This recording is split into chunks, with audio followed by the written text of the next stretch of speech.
Hey, my name's Kelly, and I'm so excited to start high school. Yes, I get it. Most kids my age feel the same way. But for them, it's all about proms, later curfews, getting their own car, and having a cute boyfriend or girlfriend. Okay, so those things sound great too. But the thing I'm most excited about is joining a cool club. A music one to be exact. You see, since I was little, I had this dream of being part of an awesome club like in Glee.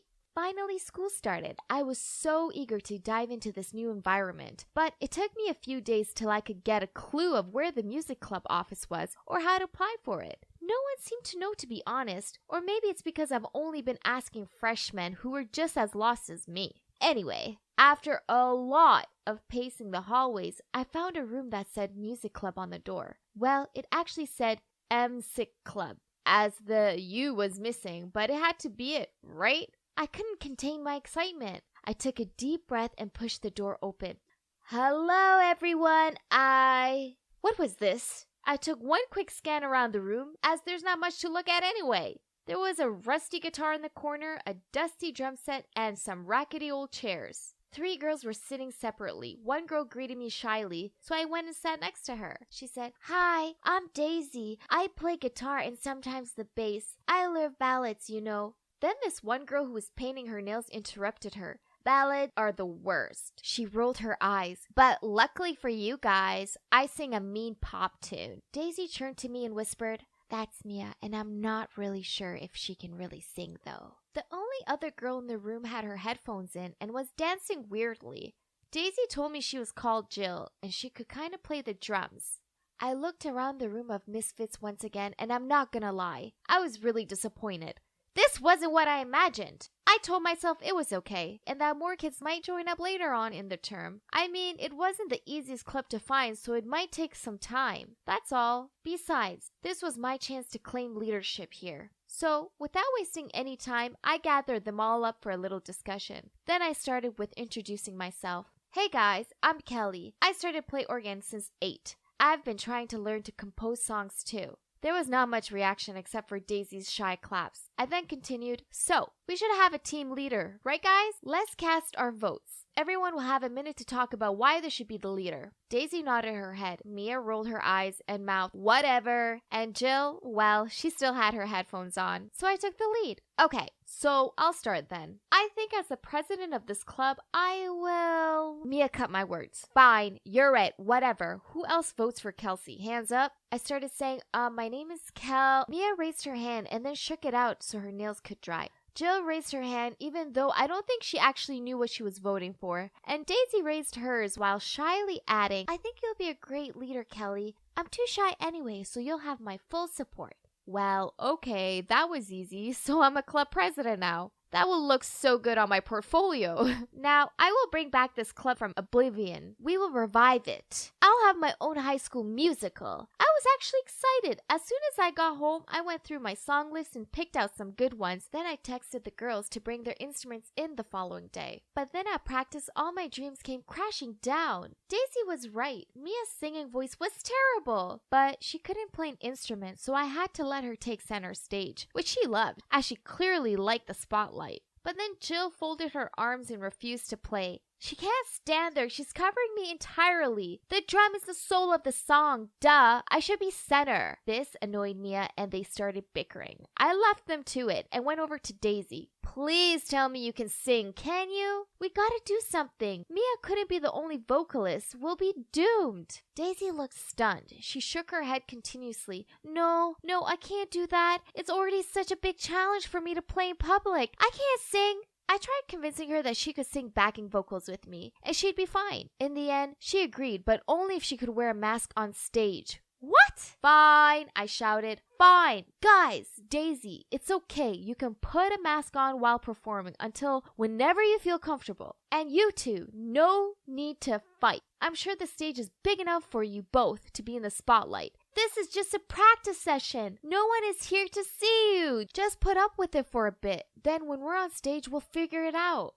They all mellowed down a bit, thankfully. Geez, talk about draining. So, Over the next few weeks, we got to work, and OMG, what a clash of personalities. I felt like I was the glue holding us all together, and it was so exhausting. Mia wanted to practice in the morning, but Jill wanted to meet in the afternoon, so I suggested doing a morning one day and an afternoon the next practice day.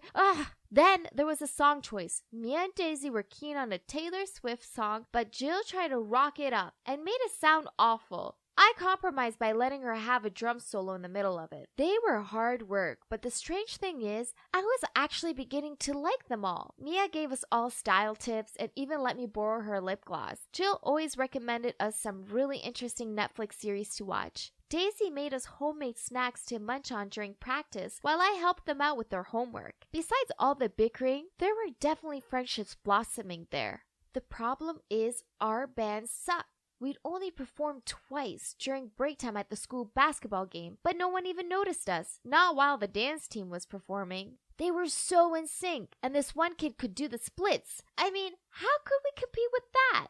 Then finally, the prom came. This was our big shot. We prepared a lot and practiced hard for it. We even went picking out prom dresses together, thinking about how glorious we would all look on stage performing in these gorgeous dresses. Before our performance was the dance team's, so we couldn't set up our instruments beforehand since they said they would be in their way. So as soon as they finished, we had to rush on stage with our instruments. Trust me, this is not as easy as it sounds, especially when all of us, well, apart from Jill, were in long puffy dresses. Talking about Jill, she chose to wear this cape instead, and it kept on getting tangled up and messing her rhythm. Daisy was distracted by the lights, so she messed up all the notes, and me, while I was playing, suddenly my keyboard stand collapsed. I guess due to being in a rush, it wasn't properly set up earlier. I had to improvise and immediately sat down to continue to play, and then Mia was too into it and sang off-key while dancing, which made her out of breath. It was a literal disaster. Seriously, it was so bad the baffled crowd gave a mixture of chuckles and amazed gasps. This is not how I envisioned it to go. Afterward, we walked in silence back to the music room to drop off our instruments. Then Jill said, "I told you the prom dresses were a bad idea. Not only did you sound awful, but you look stupid too." Mia was fuming as she replied, "Says the girl in the stupid cape. Since when has the Count Dracula look ever been good?" Jill said, "At least I have talent. You're tone deaf." "I am not.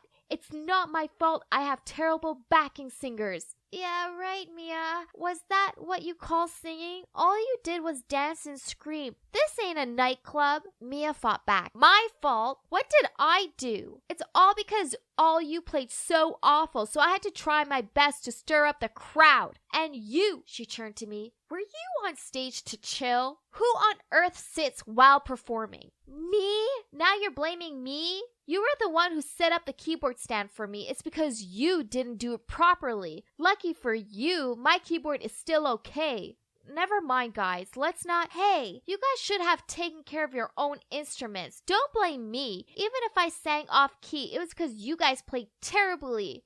"Who chose this song? It was too hard for us." Okay, let's stop blaming each other and focus on figuring out how to improve ourselves, or else I doubt that the school will let us perform in any event ever again. Again? Isn't this enough to call it a day? This stupid club shouldn't even exist. I'm out of here. I quit. Me too. What a waste of time. Bye, losers. Ditto. Sorry, Kelly, but I can't do this anymore. I could only stand there and shout as they walked through the door. "Guys, are you kidding me right now? Guys! Okay, then just leave. To hell with this club." My Glee Club dreams were over. Yet I just stayed there wondering what I was meant to do now. This was the worst day ever. But it was okay. I joined another club, maybe the dance club. I mean, I couldn't dance all that well, but I could learn, couldn't I? The Monday after, we all went to the club room to grab our stuff. The four of us didn't say a word to each other. It was super frosty. Then out of nowhere, this guy stepped in. Well, not just any guy. Cole Henderson, the hottest boy in freshman year.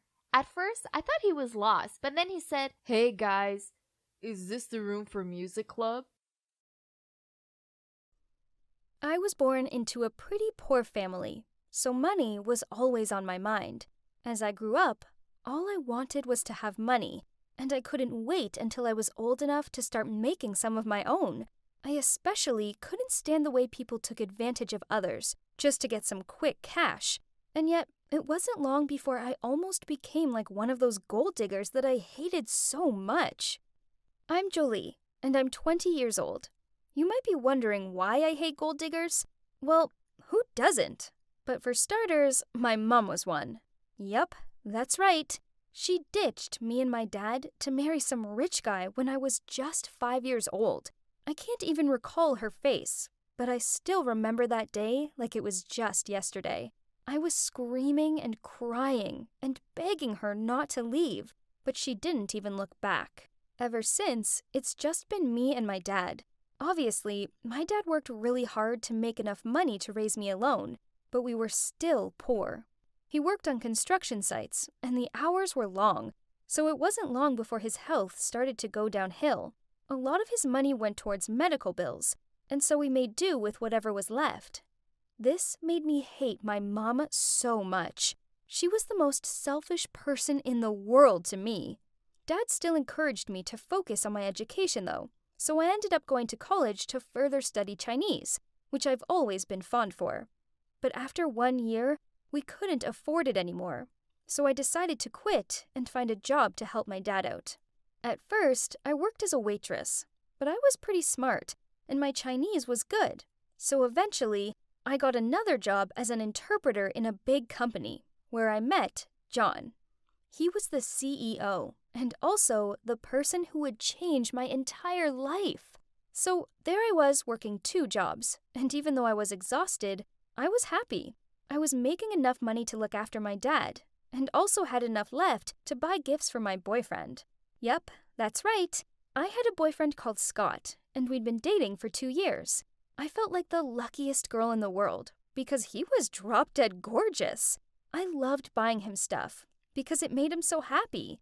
Finally, my life was turning around for the better. But then everything changed in the blink of an eye.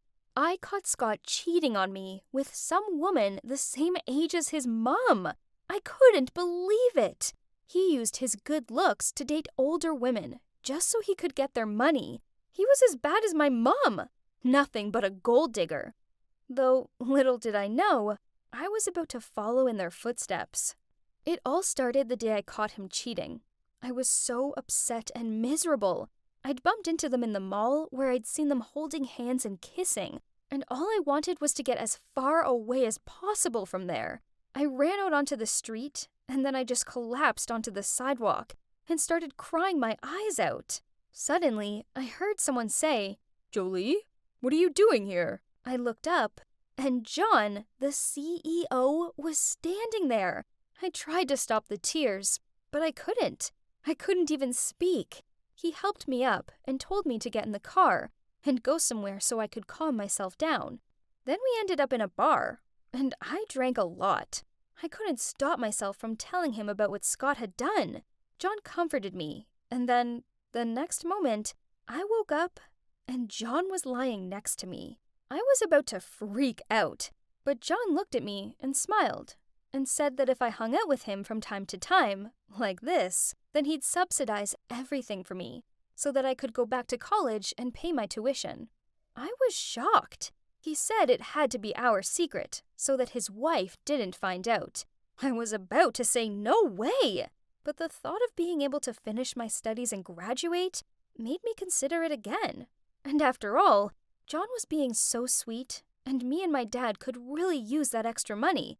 So the next moment, I found myself nodding my head, and the rest was history. I had officially become John's secret lover, aka a gold digger. And let me tell you, my life got so much easier. I went back to college and had more time to enjoy life. But at the same time, I couldn't shake off the guilt, especially when I thought about John's wife. I'd never met her before, but I knew from working at John's company that her name was Doris, and that she was the perfect wife. I even found out that they didn't have kids because Doris was infertile after some accident. This made me feel so bad. How had I let myself become a mistress like this? It wasn't right. But still, I couldn't just end things with John. You see, I'd actually started to fall in love with him. Yes, you can say I was a gold digger, but I also had real feelings for him. And so did he. He took care of me, and I was happy with him. It was only natural that I'd start loving him. And so, even though I knew what we were doing was wrong, I couldn't stop it. Then one day, I was walking to the bus stop when a random man approached me and said that Doris wanted to meet me. Oh my God, Doris knew about me? I felt so sick suddenly. He said she wanted to meet me right away, and so I followed him to a nearby cafe where she was waiting. As soon as I saw her, my jaw dropped. I knew her.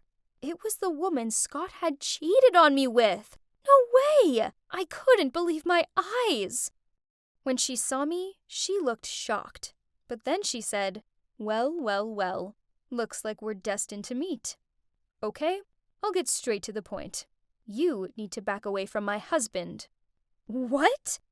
Clearly, Doris wasn't the perfect wife everyone made her out to be.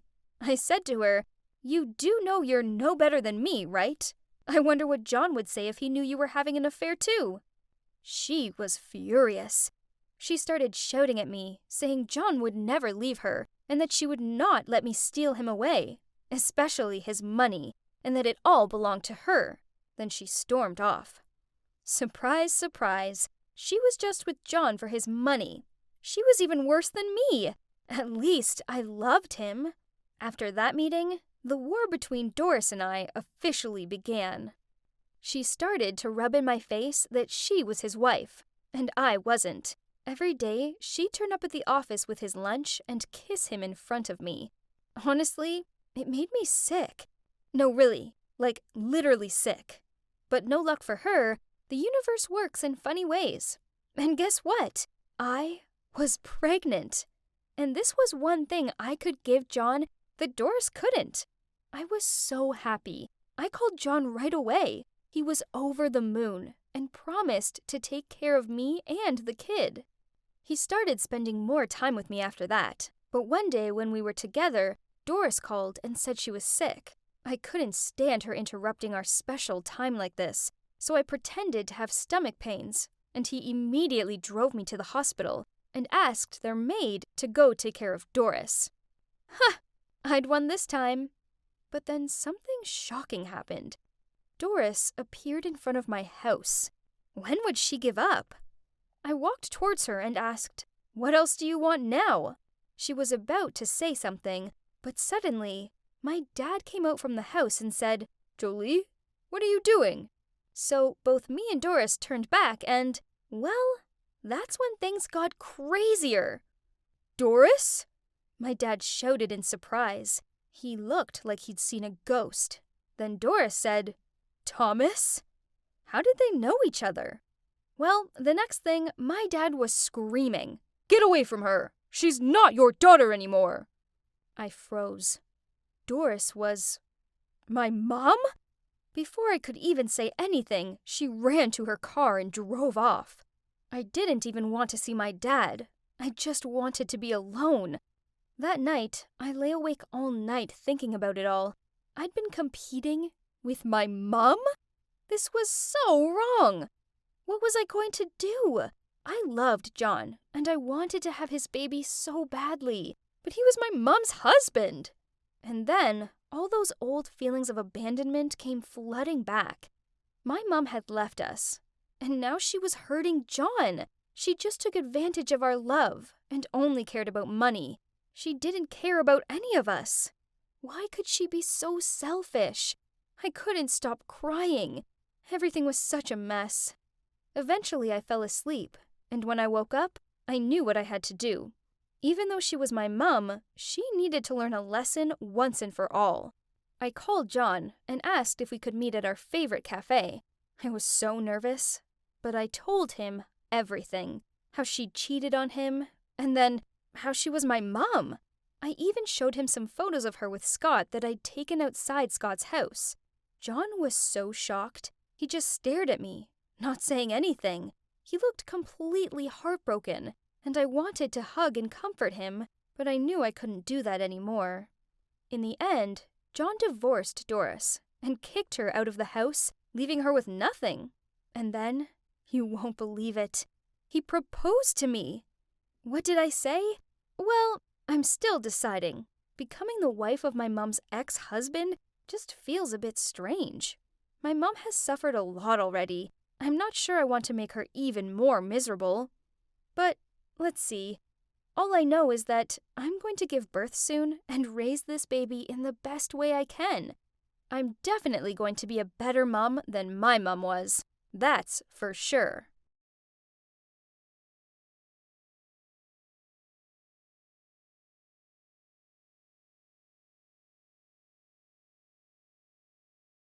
Hi, I'm Ella, and I'm 17. Have you ever been brave enough to change the things that you were too familiar with? If yes, did you encounter any difficulties? Well, for me, yeah. It's more than just changes. And this is the story of what happened to me last summer. And it's really crazy, so brace yourself. So, I grew up in a small town in Pennsylvania. When I say small, I mean it. It only had a population of 85 people. There was just one gas station, 2 small parks, 1 grocery store, and, oh yeah, only 1 school. Including me, there were only 7 kids in my grade. That's right, 7 people. And my grade was one of the biggest ones. From when I was 5 years old to the time I was 15, I spent most of my time with the same 6 classmates. After being with them for many years, most of them really started to get on my nerves. Well, apart from Rosie. Rosie and I became BFFs in 3rd grade. Some other kids were teasing me about my red hair and told me that I looked like a tomato. But then Rosie appeared by my side and told them to back off. From then on, we became best friends and were pretty much inseparable. My life was good. I felt safe in my little town where everyone knew each other. In a city, there were way too many people for my liking, and too much pressure to be popular, and I didn't want that. I knew a small-town life was the life for me. But then, when I was 16, everything changed. On one Saturday afternoon, I was at Rosie's house watching a movie when my parents called me and told me to come home at once. I thought this was kind of weird because my parents didn't usually call me to come home until it was late at night. And right now, it was only 4:30 p.m. What did they need me to come home for? I arrived home to find Jake, my brother, crying. I bursted out loud. What happened? What was going on? Seeing me totally in shock, my dad said, Ella, we have some news. What news was bad enough to make my brother, who wasn't the emotional type, cry? Did someone have a serious illness? Had someone died? Oh no. Had my beloved dog Sally died? Then he said, Ella, I've been offered a job in New York City. What? I yelled. And he's taking it. This is an amazing opportunity for us all. And moving out of this town will be good for us. It'll be a great adventure, Mom said. New York? The biggest city in the entire country? No, I couldn't move there. I didn't want a new adventure. I was perfectly happy where we lived now, and I didn't want to leave. But however much I sulked, shouted, or pleaded with my parents to stay, their minds were made up, and we were moving. Telling Rosie was horrible. She got so upset, and I felt awful about it. I didn't want to leave her, but what choice did I have? I spent my last day in town with her. We ate pizza, watched our favorite movies, played our favorite video games, and things like that. When it was time for me to leave, I gave her my unicorn plushie to remember me by. Then we cried into each other's arms and we promised to text each other every single day. So, I left the safety of my little town and moved to the city. Our new house was much smaller than my old one, but at least we could keep Sally. On my first day of school, I was terrified. There were so many people and I didn't know where I was meant to go or what I was meant to do. Luckily, the kids there were actually really nice. This one girl showed me where my locker was, and some other kids let me sit with them at lunchtime. After only a few weeks of living in New York, I started to find my bearings. I even figured out how to navigate the underground. I made some pretty great friends, but this didn't change the fact that Rosie was still my BFF. I texted her every day, and sometimes we spent hours on the phone with each other. A month of city life passed, and I got talking to this boy in my English class called Alex. He had the most amazing blonde hair, and his eyes, they were blue like the sky and the ocean and a swimming pool and, yeah, if you couldn't tell, I really liked Alex. Not only was he unbelievably cute, but he was also kind and funny. We bonded over our love of video games and dogs and soon became pretty close. Then one day, he invited me over to his apartment to hang out. Then over a giant pizza and a movie, he told me he liked me and asked me to be his girlfriend. I instantly said yes! I was so excited and couldn't wait to tell Rosie, but she didn't seem all that thrilled about it. For a few months, everything was perfect for me. School life was great, and I had some awesome friends and an amazing boyfriend. Sadly, though, Rosie and I grew further apart. I barely had time to talk to her hours on the phone every night. It was like our timeline became different. She always called when I was busy, and when I texted her back, she wasn't there. I know that she always cared about me, but my busy life just carried me away. I told myself this was okay as things change. People get different friends. Though not as often as before, Rosie and I still chatted whenever we had a chance. One time I told her that I would be going out with Alex at a fancy restaurant the next day. Anytime I mentioned Alex, she seemed not cool with it. But that time she expressed her excitement and asked me a lot about our date. That made me feel so good. When the day came, I went to meet Alex at the restaurant that he had booked for us. I entered and waited for about 20 minutes for him to show. I began to get impatient and asked a waiter if he'd seen a boy with blonde hair and blue eyes come in at all. The waiter told me he had, but he'd left with a tall girl with long brown hair and brown eyes. What? Who was the girl he left with, and why? I thought of everyone I knew who fit that description. I couldn't think of anyone, except for Rosie. But she lived in Pennsylvania. Why would she be here talking to my boyfriend? I decided to call Alex, but he sounded muffled, and I heard a girl talking in the background. It sounded like they were arguing, and then the call ended. This was so weird. What happened? I had no idea what was going on, so I headed home. On my way, I felt like someone was following me. And then I realized that there was one car driving very slowly after me. When I tried stopping, it also stopped. Oh my God. Was it having anything to do with me? I felt terrified and started to run as quick as I could until I reached my house. I turned back and saw that car parked outside my house. I was shaking as I tried to open the door. And as I did, Sally zoomed past me and ran toward the car. I had only seen her act that way whenever Alex came over. She really liked Alex. Wait, Alex? That was it. Alex was in that car. Was it a prank? I ran over to see what the heck was going on. There, sitting in the driver's seat, was Rosie. And to my complete shock, Alex was tied up in the back seat. "Rosie!" I screamed. "What are you doing here in New York with my boyfriend?" Alex screamed, "Help! She told me you were waiting for me in her car, then she kidnapped me." Rosie quickly turned around and looked me right in the face. "Oh, hi, Ella. What are you doing with my boyfriend?" "He's not a good guy for you, Ella. I need you to break up with him now, or else I will drive away so you can never find him ever." "Are you crazy? We will not break up just because you demand me to do that. Now let him go." I walked around to the passenger door to get Alex, but then the car started moving, fast. I ran after the car, but I was too slow. But Sally ran after it too, and she didn't stop. She almost got hit by cars as she ran through traffic until she was out of sight. I was so scared. I was about to call the cops when I saw a police car zoom past me. How did they know about this already? Who called 911? I looked back and saw my mom standing outside with the phone waving at me nervously. She had seen all the commotion and called the cops. Thanks, Mom. There was nothing I could do now except wait. It was awful. I was so anxious. About an hour later, a cop car pulled up to our house. The cop stepped out and opened the back door, and out came Sally. I ran up to the police car and hugged Sally. She was safe. But what about Alex? The officer told me that they'd chased the car for almost 2 miles until they cornered it on a dead-end street.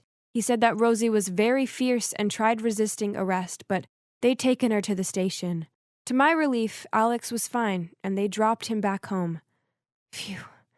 I just didn't understand it. Rosie was my best friend.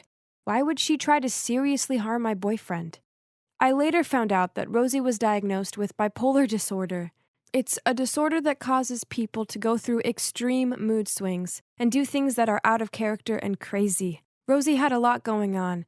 As well as me not being around anymore, her dad had moved out. I didn't know this as she hadn't told me. Back then, I wasn't talking all that much to her, but I'd never expected that the separation Rosie felt was too much for her and could lead her to bipolar disorder. I was her only one at that time, so she wanted her to be my only one too. But Alex appeared and made her feel insecure and seriously jealous. It is fortunate there are no serious consequences. I really hope Rosie gets the proper treatment for her disorder.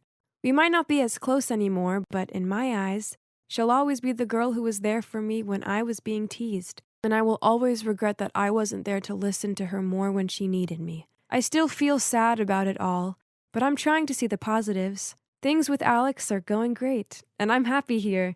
It turns out city life is for me after all. Whether it's in friendship or love, people still need their own space. And sometimes, as sad as it is, people do grow apart. This happens in life. Being overjealous doesn't help mend things. It just pushes the other person further away.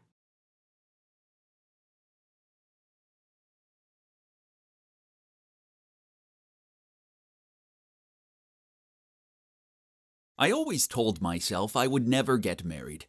To me, marriage seemed like the worst thing in the world, and who could blame me? My dad had cheated on my mom constantly, and I felt like it was all my fault. I once heard him say when I was a kid that he only stayed with my mom because he'd accidentally got her pregnant. So basically, he resented me. And that was what my childhood was like. My dad made it torture. I decided I never wanted to grow up to be like him, and then I would stay single forever. But then everything changed the day I met a girl named Carrie. I'm Nico, by the way.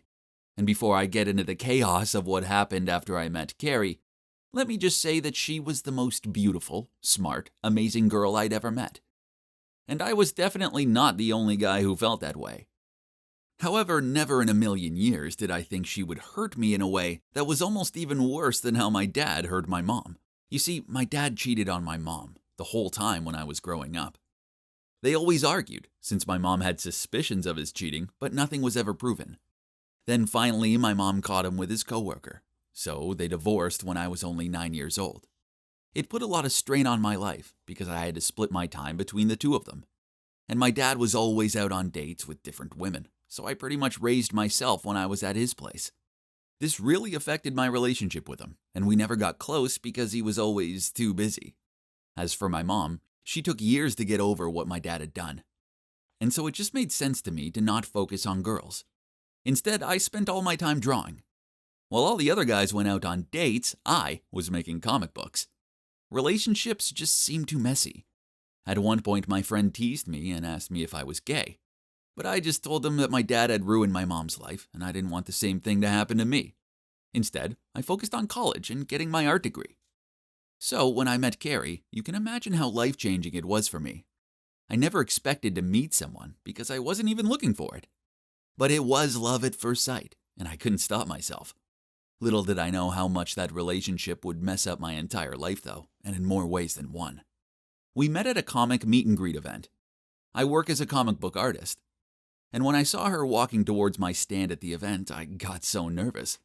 I'm a little nerdy, so seeing a gorgeous girl walking towards me was crazy, but we hit it off immediately.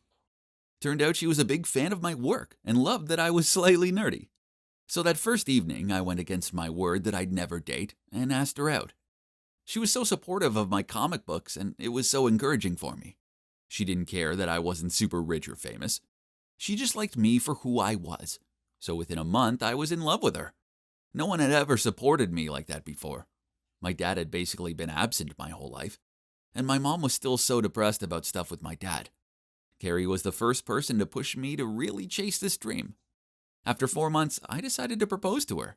For the first time, I understood why people got into relationships. I had never been so happy.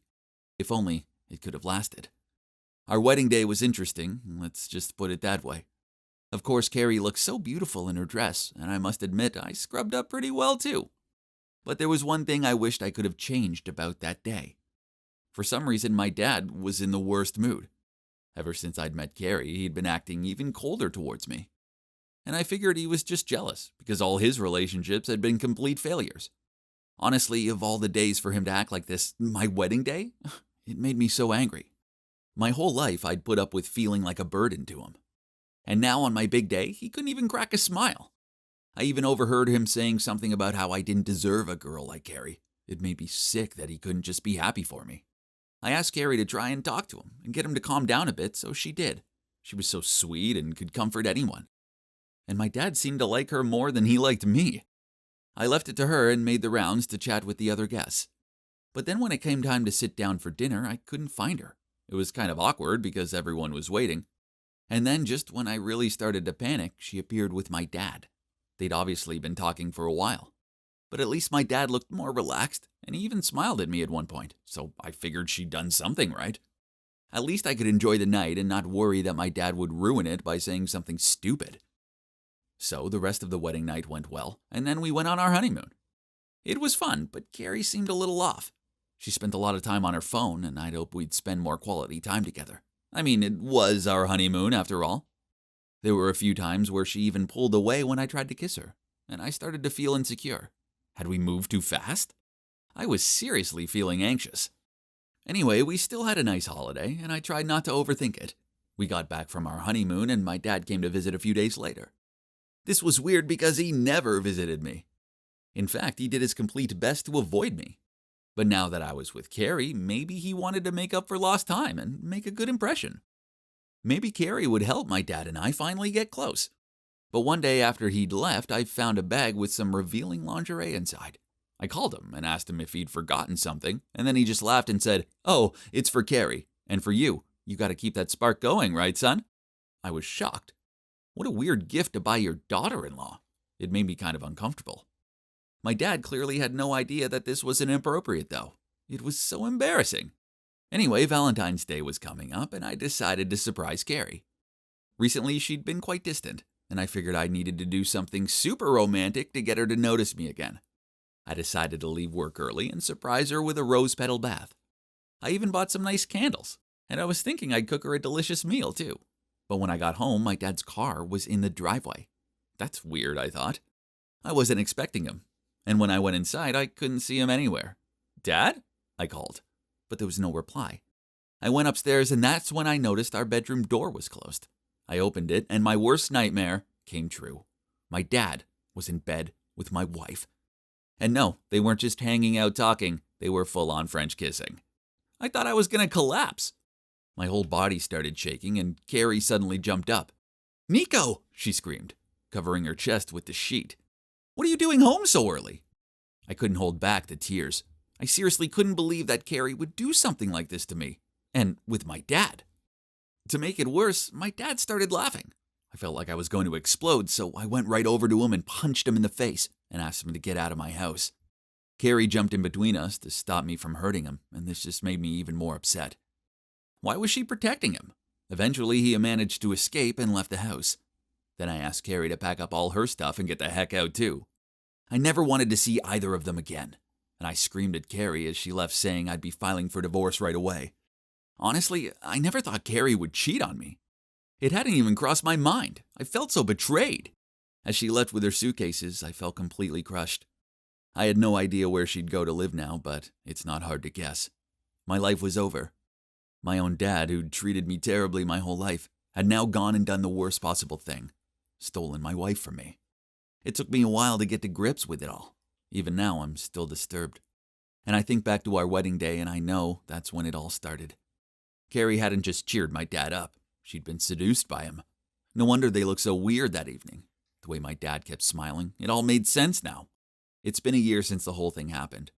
And I haven't spoken to either of them since then, and I don't plan to. They both betrayed me, and they don't deserve a second of my time. I did check Carrie's social media once, and she's still with my dad. Posts all these photos of them together and calls him hubby, even though they aren't married. I talked to my uncle about it, and he said he saw my dad with another woman at the golf course one day, so I guess that's karma. Carrie cheated on me, and now she's getting cheated on. Well, that's her problem now. I think it's time for me to ignore them and to regain my faith to live a better life. God always offers what we deserve.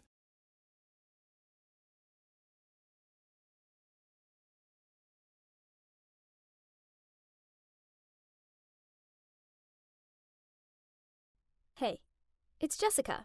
From the outside, my life seemed perfect. My family is wealthy, I'm beautiful, shining bright, and even my job is fancy. But from the inside, I do have a character flaw. It's my short temper that almost caused me to lose everything. I've always been Daddy's little princess, which means that anything I want, I have to get, such as new clothes, a new car, and exotic vacations. Because of this, other girls have always been jealous of me. But Kath was different. She realized there's so much more to me than my designer outfits and glossy hair. Kathy's family lived nearby. You see, my dad was friends with Kath's father, who passed away when she was little. But being the nice guy my dad is, he continued to support them.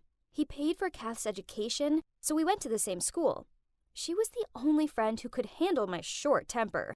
I know, that wasn't nice, but it was hard dealing with the average girl's jealousy toward me. As a result, there were a few incidents.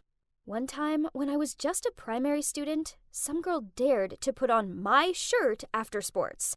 She said it was an accident, but as if. I yelled at her that she'd stretched it, and now she owed me a new one. Kath tried to defuse the situation, but she just got caught up in the middle of the shouting match. Literally, as me and this girl were screaming insults at each other across Kath. Then another time, some kids sat in my seat in the canteen, and when I asked them to move, they refused to. I was fuming, so I poured my custard all over them. Seeing as the kids were about to get crazy, Kath passed them a napkin, hurriedly apologized to them, then led me out of there before I covered them in more of my lunch. She understood how mad I got on things, but never got annoyed at me about it. This is why our friendship continued into adulthood. It was perfect to have a friend like Kath to grow up with, but what made my life even more perfect was the arrival of our boy next door. Yes! A new family had just moved in, and my mom told me that a cute boy my age was going around meeting people. I ran out to suss it out and find Kath standing on her front porch and talking to a super cute guy. I swished out my hair and tottered over to them. "Hi, Kath." I smiled at her. Then I turned to him and said, "Hi there.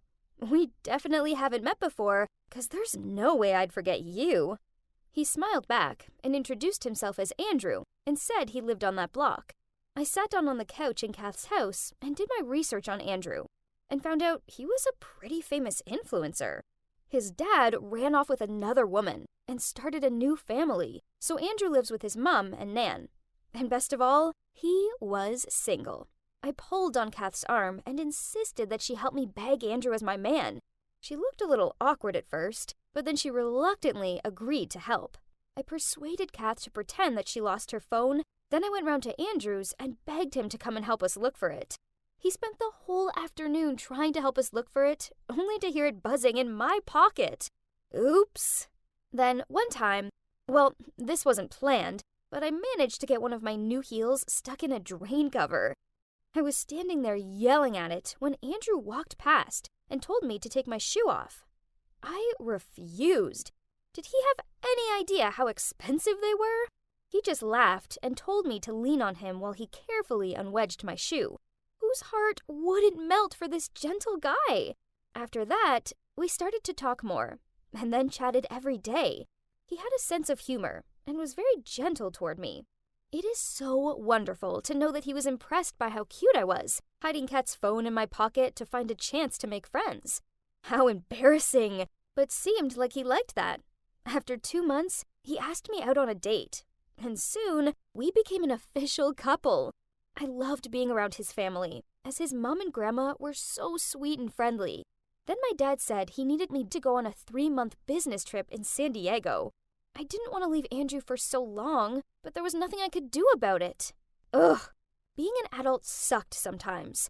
I just had to pack up and take a flight to San Diego, then finish the job as quickly as possible. Little did I know how terrible things could happen in the next 3 months.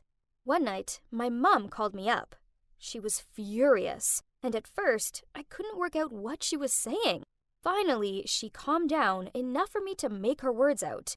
Jess, I found the DNA test hidden away in one of your father's filing cabinets. Kath is his biological daughter. This whole time, he's been lying to us. I cannot put up with this. I'm divorcing him, and I won't be happy until he's left with nothing. What? Kath was my sister? No, it couldn't be. I called up Kath to get to the bottom of this. As soon as she picked up, I screamed at her. Your dad's my dad. How could you keep this a secret? You're trash, and so's your mom. You're both vile, ugly gold diggers, and I hate you both. Kath spluttered out. What? Huh? I don't understand. You heard me. You're trash, and so's your mom. She's nothing more than a man-eating, money-obsessed liar, and I hate her. Sobbing, Kath replied, Don't talk about my mom like that. This only made me angrier, so I yelled, I will say what I want to. I hate you, and I hate her. I hope you both fall down a pothole and never get out. Suddenly, I heard a voice say in the background, Who are you talking to? And why are you so upset? I knew that voice. It was Andrew's. Why was he with Kath? I was about to scream out at her to stay away from my man, but she hung up. I immediately tried calling Andrew, but he didn't answer. I was so angry I screamed out, then went into the kitchen and started smashing glasses onto the floor and swiping things out of the cupboards. The next day, Andrew called me. I thought he was going to try and worm his way out of what he did, so I answered with a, Oh, hi, Andrew. It's nice to finally hear from you. He replied, Hi, Jess. Look, I have something important to tell you. It's my grandma. She's in the hospital, and I can't afford the medical bills.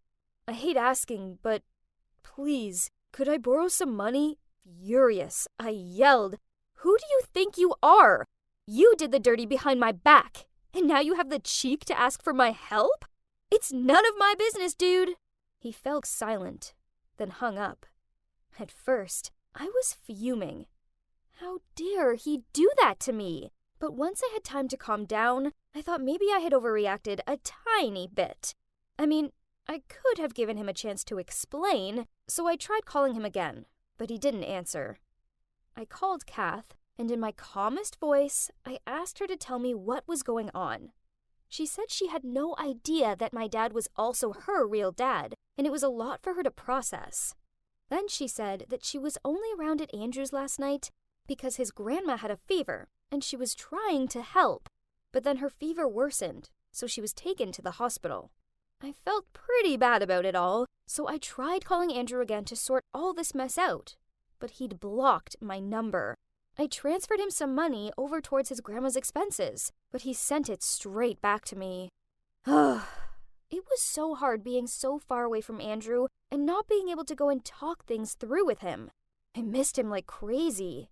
Because of this, I confided in Kath loads, and she kept me in the loop about how Andrew's grandma was. Apparently, she wasn't well at all. Then, one day, she came up with an idea to help. She told me to send money to her account, and she'd give it to Andrew, and tell him it was from her. Then, when his grandma was better, she'd tell Andrew the truth about where the money came from, and he was sure to realize how much I cared for him and forgive me. I thought this was a great idea, so I sent Kath the money. Then things got weird.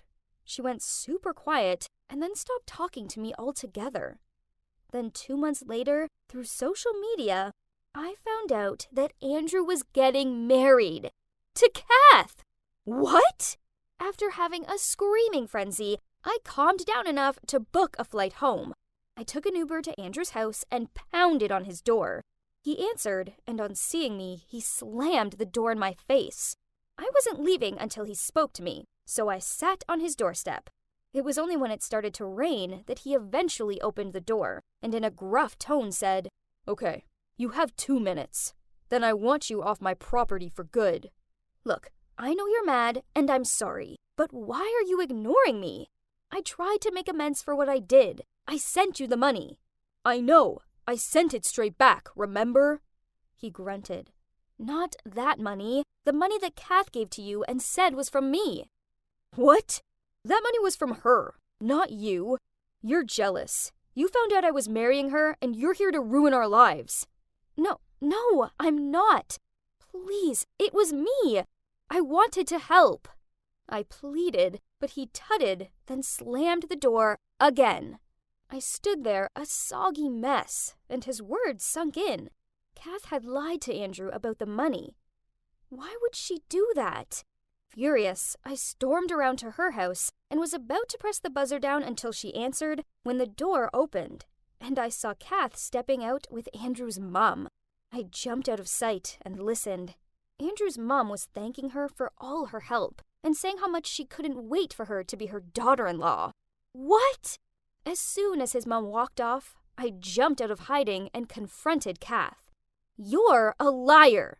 Kath was surprised seeing me, but then she just shrugged and said, whatever, then walked toward her door. He's my man now, not yours, she added, looking back at me. You traitor! I screamed at her as I charged towards her. We got into a fight, and there was a lot of hair pulling. Finally, Kath managed to get through her entrance door and lock me out. She grinned at me through the window, so I shouted at her, Kath, you just wait! You won't get away with this! A few days passed, and their wedding day arrived. It was in some super swanky golf resort. I tried sneaking in through the entrance, but 2 guards stopped me. Ugh! Kath must have pre-warned them about me. So I had to find another way in, which involved climbing through a tiny gap in the hedge. A bodycon dress wasn't my best choice, and I had twigs in my hair and grass stains all over me. Still, out of breath, I showed up at the aisle and waved the evidence of bank statements and messages between me and Kath in Andrew's face, and shouted, Look! This is all the proof you need to show that I sent the money to Kath to help your grandma, and she's a filthy liar! Andrew looked shocked, but he took the evidence from me. No, she's making it up! Kath's eyes widened in alarm as she tried to grab the evidence out of Andrew's hands. Seeing her reaction, he pulled it away from her and looked through it, his face falling when he discovered the truth. How could you lie to me about this? He stared at her. You told me that Jess cut all contact with you. Teary-eyed, Kath glared at me and said, You get everything! The nice clothes and the lavish lifestyle, yet you act like a spoiled brat. I was sick of hiding in your shadow and defending you for all your childish outbursts. I liked Andrew from the beginning, but no, you had to have him. Through gritted teeth, Andrew told her, It's over, Kath. I never want to see you ever again. After that, she rushed up the aisle in a frenzy of white fabric and sobs. Geez, talk about making an exit. That was 3 months ago, and a lot has changed since then. My dad eventually managed to persuade Mum to forgive him, although he had to buy her a new car and take her on a month-long island getaway. Also, she insisted that she never wanted to see Kath or her mom ever again, so Dad arranged for them to move to another city. This worked for me, as I never wanted to see Kath again either. I know I have a short temper, and I overreact sometimes, but I honestly believed that Kath was my friend. It hurt knowing that she didn't care about me at all. She just wanted my life. As for Andrew and me, now we're back together. And there's no way I'm letting my short temper cause me to lose him again. All of this could have been avoided if I hadn't let my anger blindside me. I should have trusted him from the start and heard him out. So now, if I feel anger overtaking my thoughts, I will go and pace the yard first to calm down. I may look like a crazy person, but it works a treat. Hi, everyone. Have you ever had someone get revenge on you? It's not fun, right? Well, this is my story about revenge, but with a twist. You won't believe who my prankster turned out to be. Oh, Let me introduce myself. I'm Audrey, and I'm 24. To say I've had an unhappy life would be an understatement. Firstly, my dad ditched my mom for another woman. And not long after that, my mom passed away from a serious illness. Basically, my entire life fell apart in a matter of months, and I was still too young at that time. It was tough growing up, and I always think that my life could never turn the page again. But on one fine day, someone popped into my life and changed everything. His name was Jim, and he was 7 years older than me, and he seriously turned my life around. He lived in another city, but he often came to my city on business trips. We fell for each other quickly. That happiness didn't last long, though.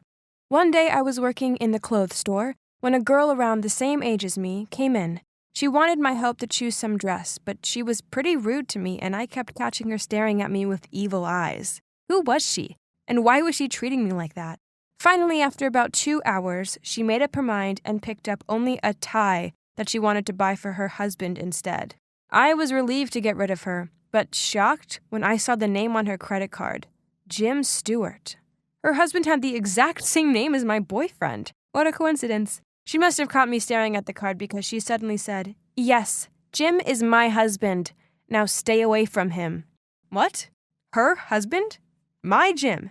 Before I even had a chance to react, she turned to everyone in the store and said, "This girl is a gold digger, and she's trying to break up my marriage." I was shocked. I tried to explain that it wasn't true, but she wouldn't listen to me. She just stormed out, and I was left standing there hearing people whispering about me. It was the most humiliating moment of my life. I immediately ran to the staff room and called Jim.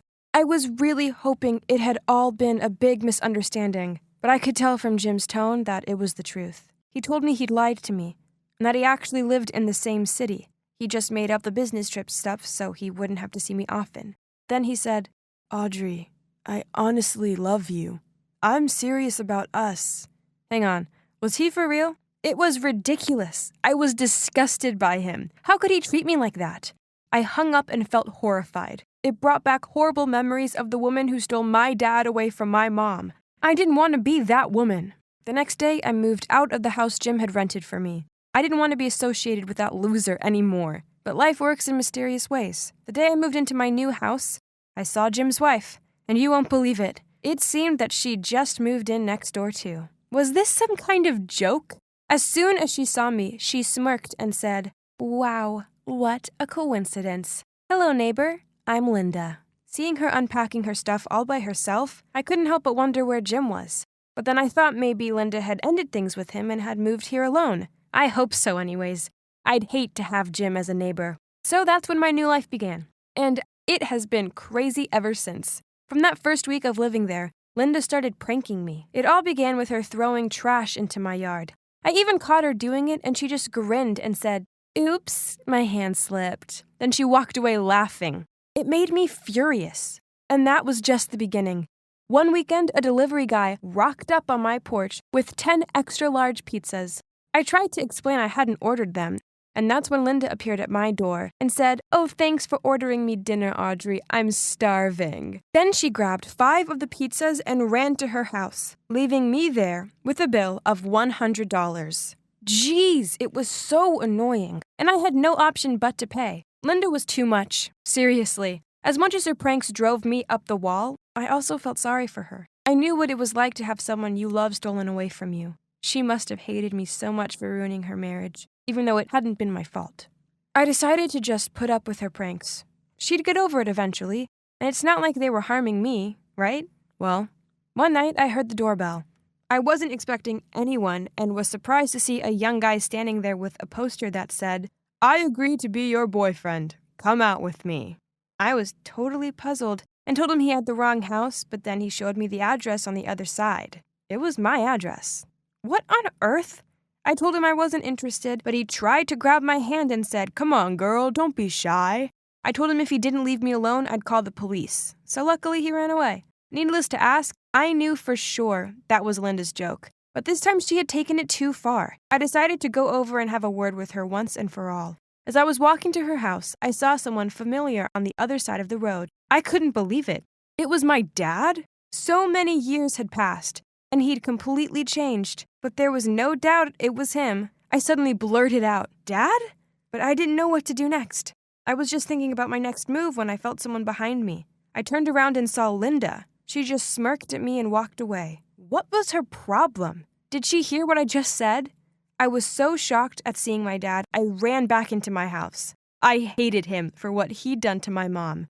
But he was still my dad, and I wanted to know if he was okay and what he was doing here. I barely slept that night as I couldn't stop thinking about my dad. The next morning, I was sitting by the window when he appeared again. This time, he was with Linda, and she was holding his arm. What was she doing with my dad? Why were they so close? Later that day, I saw him again, and this time, he and Linda were hugging. OMG, were they dating? Maybe Linda had heard me call him dad, and now she was flirting with him to truly get revenge on me. This was too much. The thought of Linda as a stepmom made me want to puke. I waited and waited, but he was inside her house and there was no sign of him leaving. Eventually he left, and as soon as he was in his car, I ran over to her house. I was shaking as I knocked on the door, and as Linda opened it, I said, "You are way too much. Can you just stop with the revenge already?" Linda looked confused and said, "What the heck are you talking about?" Linda still didn't seem to get it, and I was about to explain when I heard footsteps. I turned around and my dad was right there. He said, "What's the matter, Linda? Why are you fighting with this stranger?" Huh? Stranger? Didn't he recognize me? Then Linda butted in and said, "It's okay, Dad. We're just having a misunderstanding here." What? Dad? Is he your dad? Really? I stammered. "Yeah, why? What's the matter?" She said, "Linda, you don't need to lie to me. I know you're dating my dad to get revenge on me," I continued. "Whoa, hold on. What do you mean your dad?" Linda gasped. At that, my dad looked confused too, and walked to me and asked if he could look at my hand. After seeing my birthmark, he started crying and hugging me. "Audrey, it's you. It's really you." I didn't know how to react, so I just let him hug me. It had been so long since anyone had held me like this. Ever since my mom had died, I'd tried to be strong and keep it together, but suddenly I couldn't hold back anymore. I burst into tears in his arms. We stood like that for a long time, and eventually he took me into Linda's house and told me the story. It turned out, after he left me and my mom, he got tricked by that woman, and he was so ashamed, he decided to move to another city and start over. He was working hard on a construction site one day when he got injured, so he ended up in hospital. And that's when he met Linda. She'd been in a car accident and needed a blood transfusion urgently. She has a pretty rare blood type, but luckily my dad had the same type and he volunteered to give her a transfusion. After that, they became quite close, and seeing as Linda had lost both her parents in the car accident, my dad eventually adopted her. I couldn't believe it. My dad had been through so much, and this whole time, I thought he was off living his life with a rich woman. I felt so bad for him and decided to leave the past behind and forgive him. As for Linda, she was also left confused by this coincidence, so she left the room to process everything, while I and Dad took time to catch up on our lives. Later, Linda prepared dinner for us three, and before we digged in, she shyly grabbed my hand and said, "Audrey, I've been so awful to you. I'm sorry. I know you aren't the one responsible for my divorce, but I still felt upset, and that's why I played all those pranks. That was so childish, right? Please forgive me, sister." We laughed it off, then hugged each other to make peace. I couldn't believe it. After all these years of being lonely, suddenly I had a sister, and my dad was back. My life had finally turned a corner, and I almost laughed at the thought that it was all because of meeting Jim. At least one good thing had come out of that disastrous relationship.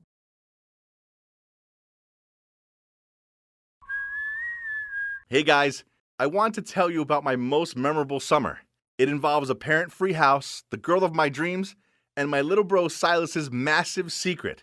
Actually, Silas doesn't want me telling you about it, but this story is too fun to keep it for ourselves. So stay tuned. Let me tell you what happened. Imagine the scene. I'm there eating corn dogs when my parents announce they're going away on vacation for their 20th wedding anniversary. That means I'll be home alone all week long in our big farmhouse surrounded by vast fields. Sounds great, right? But wait, it got even better when my childhood friends who had now lived in another city were also back in town for the summer vacation. Of course, my parents let me invite them over to stay while they're away. That's how close our families were. Oh God, I haven't seen Carl in over a year. And his sister Ellie too. Yep, I wouldn't say that I had the biggest crush on my best friend's sister, but there's that. Anyway, this was gonna be my summer paradise. But you know, man proposes, God disposes. It turns out my parents weren't taking Silas with them because they thought I was old enough to look after my little brother. Ugh, what a bummer. How was I meant to impress Ellie when I had a whining kid to care for? I needed to think fast. So as soon as we waved our parents off, I passed my PS4 to him and said, "Silas, you can play on it, but only if you promise to do as I ask and stay out of my way." Of course, he agreed. I mean, what 8-year-old boy wouldn't want to play Fortnite? I checked on him now and then and gave him juice and snacks. Other than that, I had plenty of time to spend hanging out with Carl and Ellie. Things were going well for the first few days, and nothing beats being around your best bud and your crush all day long. Whoa, I just couldn't take my eyes off Ellie. She seemed to have gotten even more beautiful. Then, on one evening, we were sitting outside, stargazing. It was so romantic, especially when Carl thought it was dull and left us to go to bed first. I was about to do the whole yawn and stretch out my arm to wrap around her shoulders trick when Silas appeared and squeezed in between us. I glared at him and through gritted teeth asked him what he wanted. He just shrugged and said, "Edward, I'm bored of that game now. I want ice cream." Ellie laughed, then led him off to get some. What? How dare that little dweeb ruin my smooth moves? What a buzzkill! I needed to come up with a new trick to handle this annoying kid. So, the next morning, I told Silas that if he wanted to download a new game of his choice, he needed to go into the field and find a corn cob with exactly 200 seeds on it. He looked like he was going to cry, but he went off to the field. Oh, how smart I am, sending my little brother on a wild goose chase. I expected him to give up after a few hours, but nope. He was out there searching for it all day. He even managed to drag Carl along to help him. In the end, he still had to leave empty-handed. Anyway, I have to thank my stupid brother for helping me to have such a good afternoon with Ellie. That night, we all sat together in the living room and told creepy ghost stories. I hoped Ellie would freak out so much she nestled into my lap for protection. So I told him about the empty house up the road, which was also our family's property. My grandparents used to live there, but now it had been abandoned for over 40 years. There were plenty of rumors about it being haunted. One farmer said he saw a ghostly woman by the window, but she vanished into thin air. And someone else said they saw a spooky figure float out of the house and chase after them. Ellie chuckled, then said, "Ooh, spooky. We should go and check it out." What? This wasn't what I had in mind. In fact, she didn't seem afraid at all. I didn't want to go in there. It was old and creepy, and just thinking about it freaked me out. Luckily for me, Silas strongly discouraged us by saying that he had heard someone crying in that house, and our parents didn't allow us to go there. And then, from nowhere, I felt the chilly wind blow over me with a whistle, which made my hair stand on end. And boom! The lights went out, leaving the whole room in darkness. Everyone was confused. What on earth was going on? I didn't want to die now, not when I haven't even told my crush my feelings yet. I was lost in terrifying thoughts when the lights came back on, and everyone else immediately bursted out laughing. OMG, I found myself sitting on Ellie's lap with my head between my hands. It turns out that my evil little brother was the one who turned the lights off as a prank. How humiliating. Oh well, at least Ellie changed her mind about wanting to check the house out. But then, over the next few days, weird things started happening. I went to grab a snack for my secret loot under my bed, but what's this? All of the Snickers bars had gone. It couldn't have been Silas, as he hated Snickers bars, right? Then we were watching a movie. Ellie started shivering, so being the awesome guy I am, I went to get a blanket for her, but all of the blankets had gone? When I went back and told Carl and Ellie about it, Ellie said that was odd, as the other day she couldn't find her pajamas, and Carl's pack of Gatorade had vanished too. So, is there a real ghost in my house? As for my bro, he was acting like he was haunted. He barely talked anymore, and for 3 days in a row, at 6 p.m. on the dot, he disappeared out of the house for hours. This was so strange. I mean, that's the time slot for his favorite show, and he seriously wouldn't miss Adventure Time without a good reason. For me, it's great that Silas isn't at home, but since I'm the older brother, I still have to keep an eye on him, as Mom and Dad wouldn't have been best impressed if I'd lost him or something. That night, he mysteriously disappeared again. I was quite curious, so I went to look for Silas but couldn't find him anywhere. Panicked, I raced around the garden calling out his name. Finally, I felt a hand pounding on my shoulder. My heart was in my mouth. I turned around to see Silas standing there sweating. I shouted at him, "You can't just run off without saying a word. Where have you been?" But Silas calmly replied, "So what? It's my business, not yours." Then he ran straight inside. He gotta be kidding me. Okay, then if secrecy was the game he wanted to play, then I wouldn't mind being the detective either. I had to figure this out. So I gathered Ellie and Carl and came up with a genius plan. The next day at lunch, as planned, Silas entered the kitchen and everything was set. I placed an eye-catching candy-filled jar on the table, and as expected, Silas immediately picked up a handful and put them right in his mouth. Oh, just look at his happy face. He had no idea what I had in store for him. Right after that, we entered the room.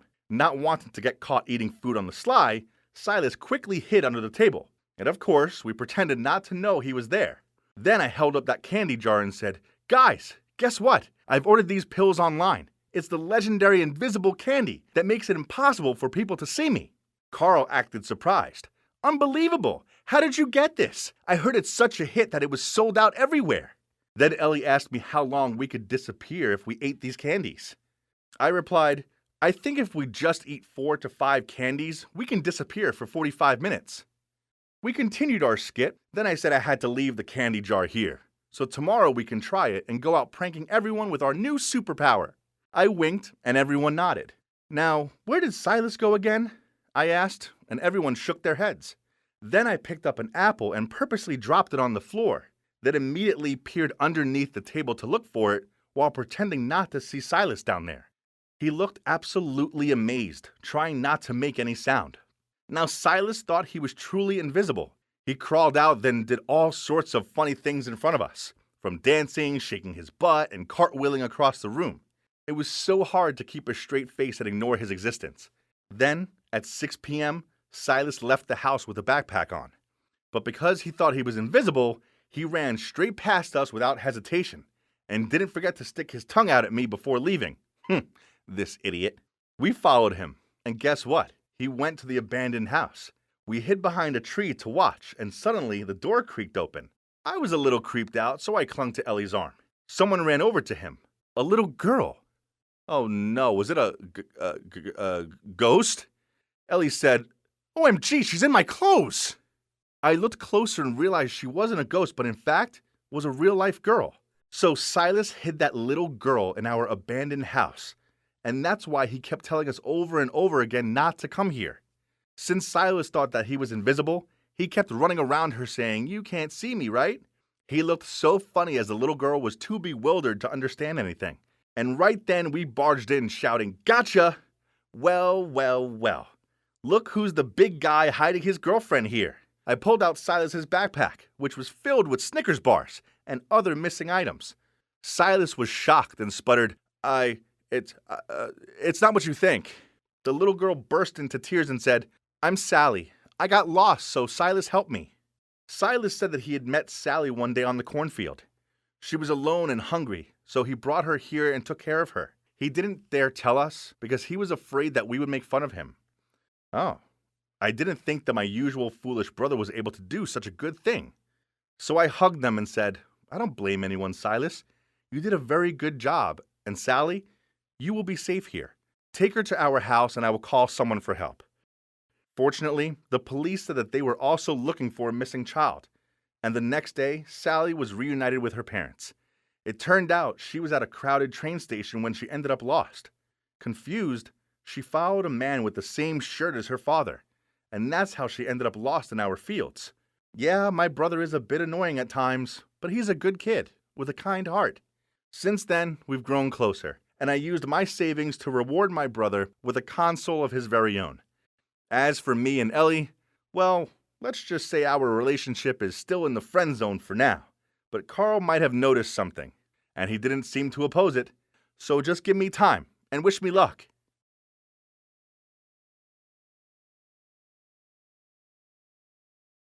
Hey, I'm Henry, and I'm a 23-year-old from Hamburg, and I have one question. You must have heard of K-pop, right? So, any K-pop fans in the house? Of course, I'm one. To be specific, I am an ARMY, a true BTS stan. Oh, and for those who don't know, stan is slang for when you're a big fan of something. Anyway, I can proudly say I'm obsessed with K-pop, And it's such a fun journey, right?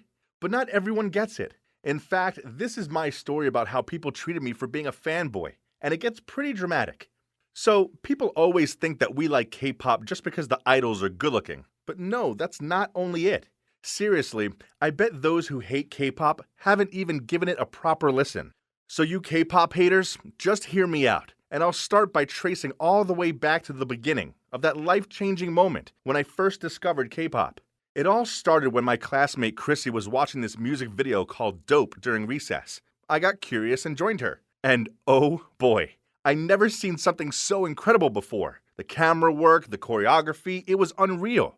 I couldn't get the song out of my head, and the video was so much fun to watch. They didn't need hot girls nor supercars to make it eye-catching. It's pure talent only. After that, I started to listen to more K-pop and became a multi-stan, but BTS is always my one true love.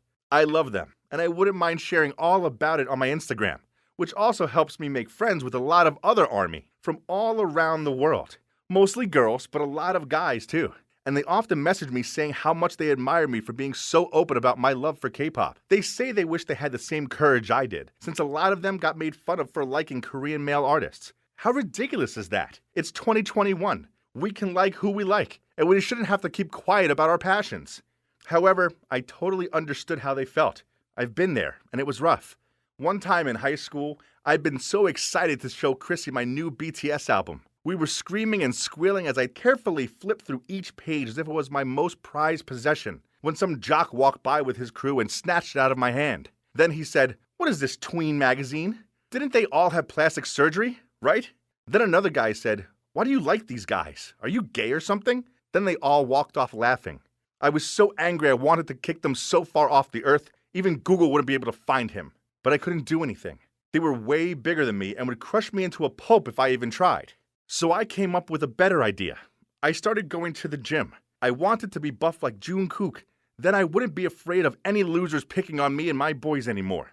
Oh, and by the way, I'm not gay. That's just another thing us fanboys have to deal with. There's nothing wrong with being gay, but just assuming I am because I like K-pop is silly. K-pop is for anyone and everyone.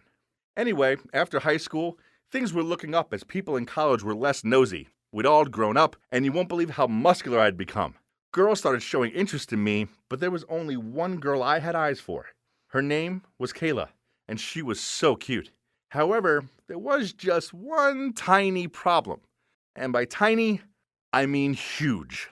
She didn't like K-pop. Once when we were studying, she sat closer to me and asked with a smile, "What are you listening to?" Then she took one side of my earphones. "What is this? Some kind of chanting?" Then she just went back to reading with a disgusted look on her face. What? That was my bias. Rap Monster was spitting fire. I didn't know she was that tasteless, but I let it slide this time, since I didn't want to make a big deal out of it in the library. After that, things got worse, and her hatred for K-pop became more obvious. Every time I talked about it, she rolled her eyes and changed the subject. And when the new music videos came out, and I couldn't wait to show her, she'd just scroll on her phone and ignore it. Other than that, she was always so sweet, and so we kept on dating. But we shouldn't have. One time, we were hanging out at the mall, and it was a pretty special day for me as it was BTS's debut anniversary. I was so excited and had even worn my BTS crossbody bag with a Koya keychain to complete the look. I thought I looked cool, but Kayla burst out laughing when she saw me and said, "OMG, did you borrow your sister's bag or something?" I tried to explain to her and said, "No, it's mine, and this is my baby Koya." But she just cut me off and rolled her eyes, as she said we'd be late for the movies. She kinda killed my vibe, but it was BTS day, so I wouldn't let anything ruin it. We were lining up to buy popcorn when I felt someone tap me on the shoulder. "Excuse me, I couldn't help noticing your Koya. Are you perhaps an ARMY?" I finished his sentence with a scream. We were both excited. We basically talked in gibberish that probably only ARMY could understand. Turns out J-Hope was his bias, and his name was Craig. Then he even gifted me some photo cards he'd just printed out. I was so immersed in the conversation with him, I forgot Kayla was even there, until Craig said to her, "Oh, hey, who's your bias? I might have some cards for you too." Kayla looked offended and said, "You guys are sick. What a pair of losers. I've had enough of this K-pop stuff." Then she stormed off. We were left stunned, but oh well. If she couldn't respect my hobby and love me for who I am, then fine. Good riddance, Kayla. After that, Craig and I went to a cafe to talk everything BTS, and until this day, we're still good friends, and I'm grateful he saved me from dating that awful girl any longer.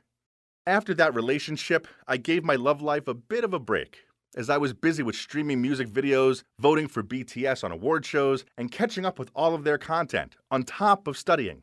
I was perfectly happy living my little fanboy life without any girl, but then one day, everything changed. I was on the bus to class because I wasn't feeling well enough to drive after a white night watching BTS's live stream. I must have dozed off because the next moment I woke up and I was leaning on some girl's shoulder. I quickly apologized to her and she just giggled. Then I took a proper look and oh my gosh, I've never met such a beautiful girl in my life. She was like a mixture of all 4 members of Blackpink. Luckily, I was smart enough to ask her for her number and offered to buy her a drink to make up for almost drooling on her shoulder. After class, we met at a Starbucks and immediately hit it off. Her name was Clara, and she was so smart and pretty. I gotta make her mine. So I decided to change my tactic a little. I would wait a bit before telling her I was a fanboy, and instead, I focused on finding out more about her first and making it clear I really liked her. Then, when the right time came, I'd share with her my passion for K-pop. Pretty soon we got quite serious and did everything together, and I finally felt the moment had come. I was driving her home and decided to put my K-pop playlist on. To my surprise, she looked interested and asked what it was. I told her how much I loved it, and then nervously asked her, "Are you really okay with it?" Because usually when I tell people, they make fun of me. She just smiled and said, "Okay, now it's my turn." Then she put on some death metal, which almost made my hair stand on end. She laughed and said, "I know how you feel. Death metal isn't everyone's cup of tea either, but hey, we're allowed to like whatever we want, right? I respect that you love K-pop." Oh my gosh, could Clara be any more perfect? I can't wait to show her my room too. But unexpectedly, on the night I invited her over, her face changed as she saw all my posters and merch. I showed her my collections, my dolls, my pictures, but she just smiled and stared at me. Then she took my hand and said, "Henry, this is really cool, but don't you think it's a bit much? I know you love them, but you should maybe start spending your money on stuff for your future too." Then she told me she wanted to go home. Can't deny that I was hurt, but I knew that she's the one for me, and she just needed a little time to really understand that this was more than just a hobby for me. So I was determined to get her to like K-pop. I started sending her songs and recommending her some Korean shows to watch. Once, I even pretended I was taking her out for a picnic, but I took her to an army fest. Clara went along with it all, but she didn't seem too interested. Then came the best news ever. I found out BTS was going to have a concert in London. I was desperate to go and told Clara about flying there for the concert, but she said, "Henry, isn't that the same day as our marketing contest? There will be headhunters there and everything. You can't miss it. This is your chance to secure a good job." I didn't care and replied with a joke, "But I've been waiting to see them my whole life. This is a dream come true. Who needs a job when you have BTS? I'm going to London, baby." But Clara didn't laugh. In fact, she got super angry and started shouting at me saying that I was so immature and that if I didn't grow up soon, she couldn't be with me anymore. She was even crying, saying she needed a responsible man who was thinking about his future as she stormed off. After that, she gave me the silent treatment. I was stuck in a dilemma. It was my biggest dream to see BTS live, but why did this feel so wrong? I decided to wait a few days to think it all through, and eventually I realized there would be other concerts, right? I really couldn't skip the contest. I mean, how else would I support BTS without money? I did need a job. So even though it broke my fanboy heart, I told Clara I'd skip the concert this time and go to the contest. Clara immediately grinned and said, "Really? I'm so proud of you, Henry." Then she gave me a big kiss, and I reminded myself this was all worth it. And at least I still had my girlfriend. But suddenly Clara started speaking again. "Henry, there's something I need to tell you. Actually, Professor Geller has told me that the contest has been put off temporarily. So this was just a test." Then she said she just wanted to see if I could figure out my priorities. She loved how passionate I was about K-pop, but everything needed balance, and she wanted to make sure I would take other parts of my life as seriously as I took K-pop. Then she handed me her phone and said, "Look." I couldn't believe it. It was 2 tickets to the BTS show. She'd bought them for me. I was so happy I burst into tears and couldn't stop hugging her. I thought that was the happiest moment of my life. But the BTS concert was, especially as Clara was by my side. We're currently still together, and guess what? She even biases Jin now. She's seriously the perfect girl for me, and I can't wait to spend my life with her. If in 2031 you ever see a family of 4 screaming their heads off at a BTS concert, chances are it's me and Clara and our future kids. Don't be shy. Come say hi.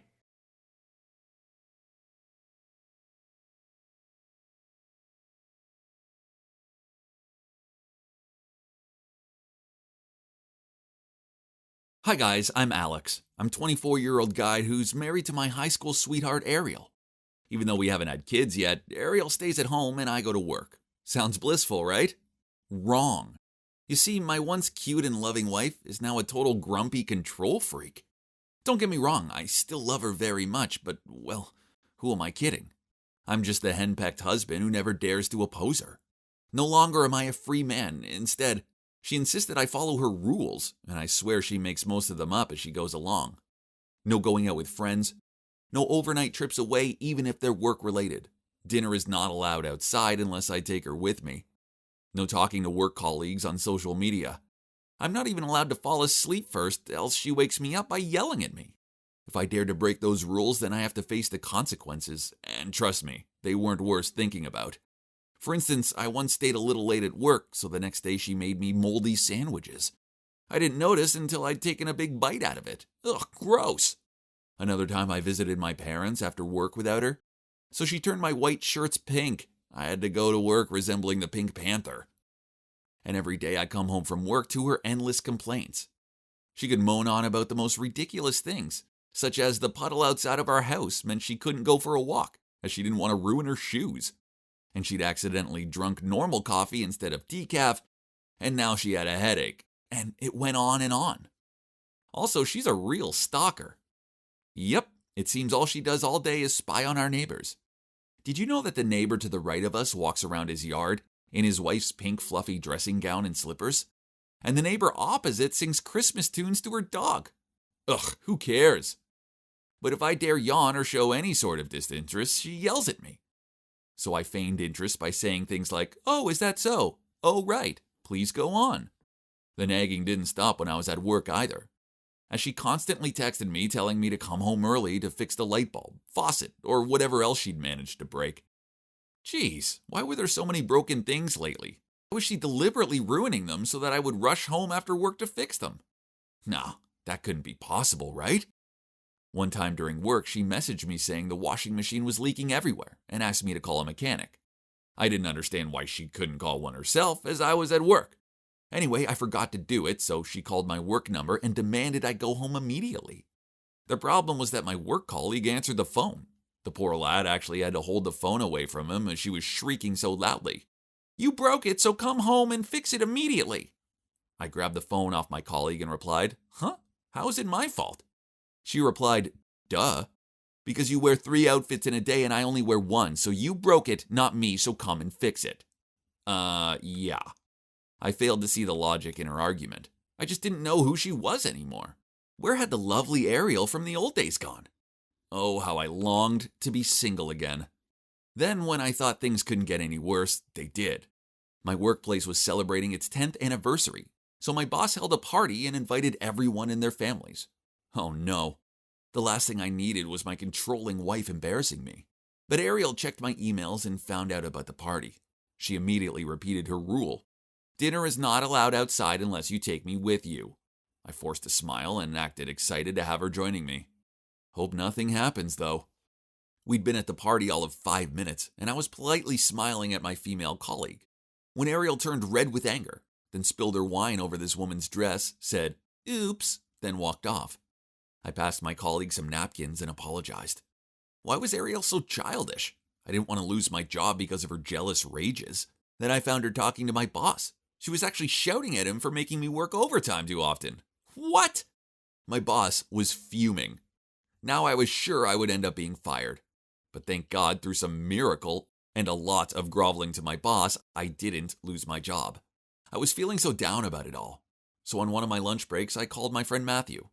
I've known him for years. In fact, back in our school days, he had a huge crush on Ariel. and we both tried to win her heart. Anyway, that's in the past. I needed to vent, so I said to him, "Back at school, you and I both frantically chased Ariel. We even fought for her. Back then I thought I'd won, but now I think you're the one who had the lucky escape." Matthew replied, "Do you know why your married life is so stuffy? It's because she loves you too much. If you need more freedom, it's so easy. You just need to make your wife love you less. Don't worry, I'm here to help."